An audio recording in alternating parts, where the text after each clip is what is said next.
Assalamualaikum warahmatullahi wabarakatuh. Alhamdulillahirabbil alamin. Asyhadu an la ilaha illallah wa asyhadu anna Muhammadar Rasulullah sallallahu alaihi wasallam wa ala alihi wa ashabihi amma ba'du. Para pencari surganya Allah, alhamdulillah kita bertemu kembali di video lanjutan yang pada kesempatan kali ini adalah kami akan membahas tentang hukum tajwid dari hukum nun mati dan tanwin. Yang sebelumnya sudah kami jelaskan tentang hukum idgham dari hukum nun mati dan tanwin idgham ya. Jadi teman-teman yang belum menyaksikan silakan dikunjungi channel kami dan bisa dicari videonya atau nanti bisa dicari linknya ya, bisa dicari di deskripsi ya teman-teman ya. Karena hukum tajwid nun mati ini nanti kita akan buat menjadi satu playlist. Jadi ketika teman-teman para pencari surganya Allah mencari itu nanti bisa dengan mudah untuk dicari hukum nun mati dan tanwin dari ikhfa, iqlab, idgham dan idhar. Oke, langsung saja. Sebelum video kami lanjutkan, jangan lupa untuk yang belum subscribe terlebih dahulu, kemudian bunyikan lonceng agar selalu dapat notifikasi. Dilanjut like, share, dan komen. Alhamdulillahi jazakumullahu khairan. Hukum nun mati dan tanwin, fathaten, kasrohten, dhamahten, dan nun sukun, ya kan? Ini terbagi menjadi 4. Yang pertama adalah ikhwa. Ikhwa, mengapa dikatakan ikhwa?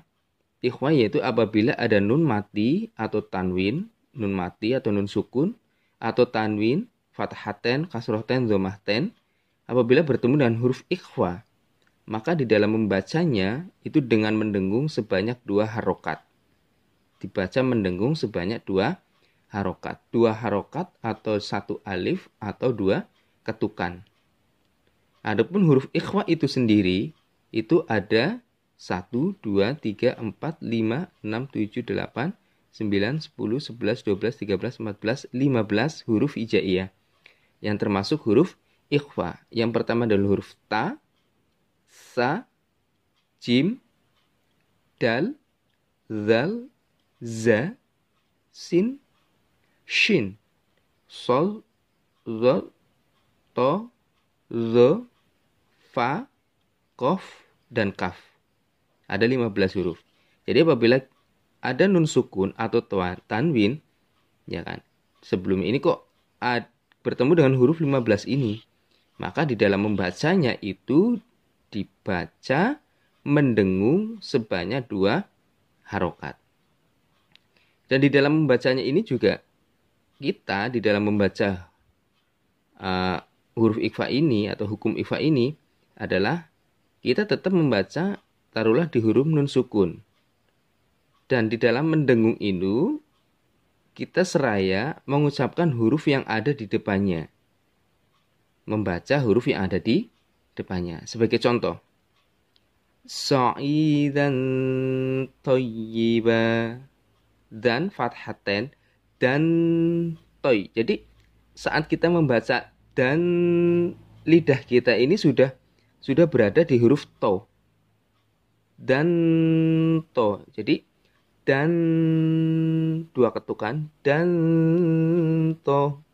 Ya, tidak dibaca kok so'idang to, bukan. Enggak berbunyi eng ya. Tapi berbunyi huruf apa yang ada di depannya. So'idan toyibah. Sa'idan toyibah dan toyibah. Jadi huruf fathaten kita bunyikan dan seraya lidah kita sudah persiapan membaca huruf to. Jadi tidak semua huruf ikhfa itu ketika bertemu dengan huruf ikhfa dibaca enggak. Sa'idan toyibah, bukan seperti itu. Salah ya. Tapi sa'idan thayyibah. Contoh yang pertama. Terus contoh yang kedua. An sholah. An sholah.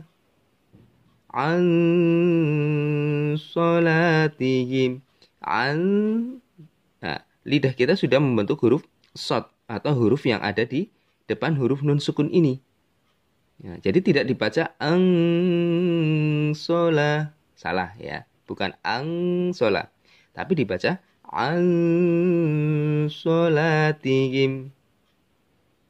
min dunihi, min.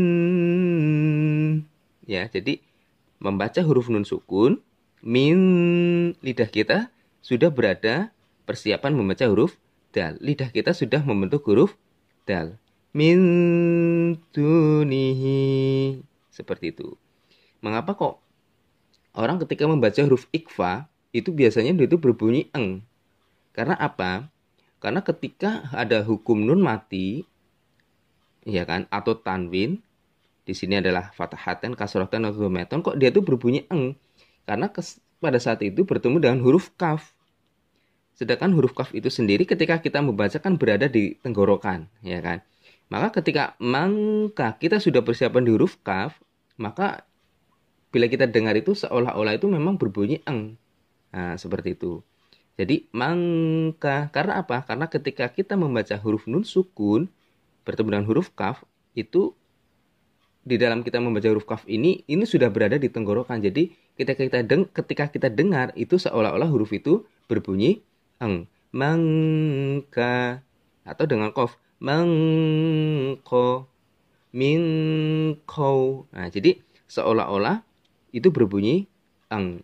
Nah, jadi sekali lagi, ketika ada huruf nun sukun, ya kan, atau fathatan, kasrohten, dhamatan, bertemu dengan huruf ikhfa, maka di dalam membacanya itu mendengung sepanjang 2 harokat. Dan di dalam membacanya itu, ketika kita membaca hukum nun sukun, itu kita seraya mempersiapkan lidah kita untuk membaca huruf yang ada di depannya. Sebagai contoh ini, sa'idan thayyiba an solatihim min dunihi. Ya, insya Allah seperti itu untuk hukum ikhwa. Insya Allah bisa dipahami dan bisa bisa dicerna insya Allah ya.